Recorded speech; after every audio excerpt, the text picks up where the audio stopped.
തിരുവനന്തപുരം കുറവൻകോണം വാർഡിലെ സ്ഥാനാർത്ഥി പിന്മാറി. RJD സ്ഥാനാർത്ഥി അഡ്വക്കേറ്റ് KB സൗമ്യയാണ് പിന്മാറിയത്. വാർഡ് കൺവെൻഷന് മുന്നെയാണ് പിന്മാറ്റം. പുതിയ സ്ഥാനാർത്ഥിയെ നാളെ പ്രഖ്യാപിക്കും. വിവരങ്ങളുമായി പ്രശാന്ത് ശങ്കരമംഗലത്തൊപ്പം ചേരുന്നു. പ്രശാന്ത്, എന്താണ് കുറവൻകോട് വാർഡിൽ ഈ പിന്മാറ്റത്തിന് കാരണം? കുറവൻകോണം വാർഡിലെ തിരുവനന്തപുരം നഗരസഭ കുറവൻകോണം വാർഡിലെ LDF സ്ഥാനാർത്ഥിയാണ് പിന്മാറിയിരിക്കുന്നത്. RJDയുടെ സ്ഥാനാർത്ഥി അഡ്വക്കേറ്റ് KB സൗമ്യയാണ് പിന്മാറിയിരിക്കുന്നത്. അവസാന നിമിഷമാണ് ഈ പിന്മാറ്റം ഉണ്ടായിരിക്കുന്നത്. അതായത് വാർഡ് കൺവെൻഷൻ അടക്കം നടക്കാൻ ഇരിക്കുന്ന സമയമാണ്. അതിനിടയിലാണ് പെട്ടെന്നൊരു പിന്മാറ്റം ഉണ്ടാകുന്നത്. പുതിയ സ്ഥാനാർത്ഥി നാളെ പ്രഖ്യാപിക്കുമെന്ന് പറയുന്നു. ഇതിനിടയിൽ എന്താണ് സംഭവിച്ചതെന്നൊരു കൃത്യമായിട്ടുള്ള വ്യക്തത ഇല്ല. പലയിടങ്ങളിലും LDFിൽ ചില ഭിന്നതകളുണ്ട്. അതോടൊപ്പം തന്നെ CPMിൽ തന്നെ പൊട്ടിത്തെറികൾ ഉണ്ടാകുന്ന ഒരു സാഹചര്യമുണ്ട്.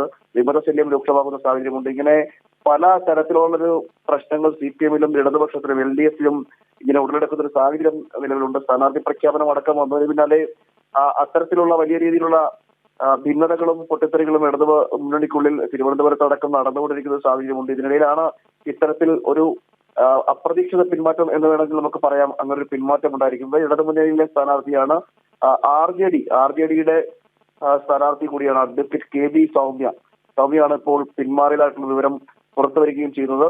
എന്തായാലും കൂടുതൽ വിവരങ്ങൾ, അതായത് ഈ സീറ്റ് CPM ഏറ്റെടുക്കുമെന്നാണോ? CPMന്റെ സ്ഥാനാർത്ഥിയാകുമോ നാളെ പ്രഖ്യാപിക്കുക? ഇതിൽ കൂടുതൽ പ്രതികരണങ്ങളൊന്നും നിലവിൽ വന്നിട്ടില്ലെന്നാണ് നമ്മൾ മനസ്സിലാക്കാൻ കഴിയുന്നത്. നിലവിൽ ഈ സൗമ്യമായിട്ട് ബന്ധപ്പെടാൻ ശ്രമിച്ചെങ്കിൽ പോലും അതിന് സാധിച്ചില്ല. അങ്ങനൊരു സാഹചര്യമാണുള്ളത്. ഇതിൽ കൃഷ്ണാജി സൂചിപ്പിച്ച പോലെ തന്നെ ഇനി CPM ഏറ്റെടുക്കാനുള്ള സാധ്യതയും തള്ളിക്കളയാനാകില്ല. എന്തായാലും നാളെയോടുകൂടി ഇതിൽ ഒരു വ്യക്തത നമുക്കുണ്ടാക്കും. ഇപ്പോൾ അതിൽ തിരുവനന്തപുരം കുറവൻകോണം വാർഡിലെ സ്ഥാനാർത്ഥി പിന്മാറി. RJD സ്ഥാനാർത്ഥി, അതായത് LDFിലെ RJD സ്ഥാനാർത്ഥി KB സൗമ്യയാണ് പിന്മാറിയത്. ഒരുപക്ഷെ ഈ സീറ്റ് CPM ഏറ്റെടുത്തേക്കാം. കൃത്യമായ വിവരങ്ങൾ പുറത്തു വരുത്തതേ ഉള്ളൂ. എന്താണ് അവിടുത്തെ പ്രശ്നം? പൊതുവെ തിരുവനന്തപുരം നഗരസഭയിൽ വിവിധ ഇടങ്ങളിൽ CPM വലിയ പ്രതിസന്ധി നേരിടുന്നുണ്ട്. അവിടെ ഇന്ന് ശ്രീകണ്ഠൻ എന്ന മുൻ ദേശാഭിമാനി ബ്യൂറോ ചീഫ് ഉള്ളൂരിൽ വിമത സ്ഥാനാർത്ഥിയെ മത്സരിക്കുന്നുണ്ട്. എന്താണെന്ന് വരാനിരിക്കുന്നതേ ഉള്ളൂ. കൂടുതൽ വിവരങ്ങൾ പ്രശാന്ത് ശങ്കരമംഗലത്താണ് ഇപ്പോൾ വിവരങ്ങൾ നൽകിയത്.